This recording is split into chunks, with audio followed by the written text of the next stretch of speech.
Here's some of the stories trending this week at NASA. This week, the Orbiting Carbon Observatory-2 mission was discussed during a pre-launch briefing at NASA headquarters. OCO-2, the first NASA spacecraft dedicated to studying carbon dioxide in Earth's atmosphere, will provide a more complete global picture of CO2, the leading human-produced greenhouse gas affecting our climate. Launch is scheduled for July 1st from California's Vandenberg Air Force Base. During a National Aeronautic Association luncheon in Arlington, Virginia, NASA Administrator Charlie Bolden spoke about a wide array of technologies NASA is working on, including those that will enable future missions to deep space, research to reduce aircraft noise and emissions in our skies, and the capabilities needed to protect us from asteroids and other near-Earth objects. The National Aeronautic Association holds annual events to recognize achievements in aeronautics.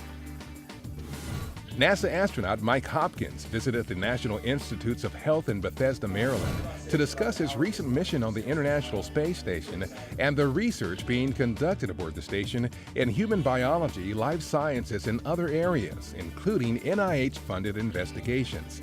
Hopkins spent 166 days in space as a flight engineer for ISS Expeditions 37 and 38.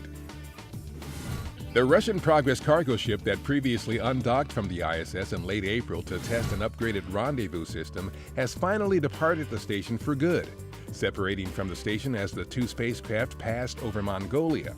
The Progress, filled with trash and other unneeded items, later burned up while re-entering Earth's atmosphere.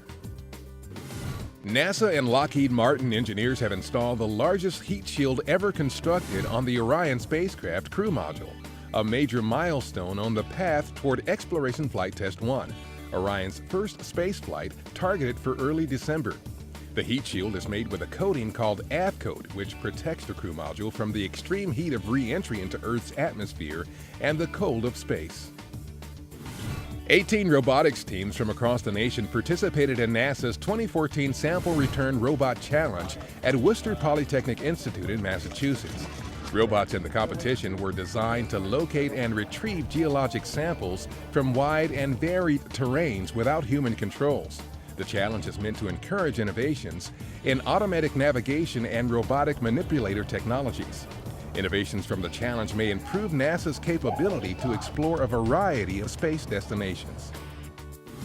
The Smithsonian's National Air and Space Museum in Washington presented a program Thursday called Sally Ride Life Stories, about the life and historical impact of America's first woman in space and the history of women entering the astronaut corps.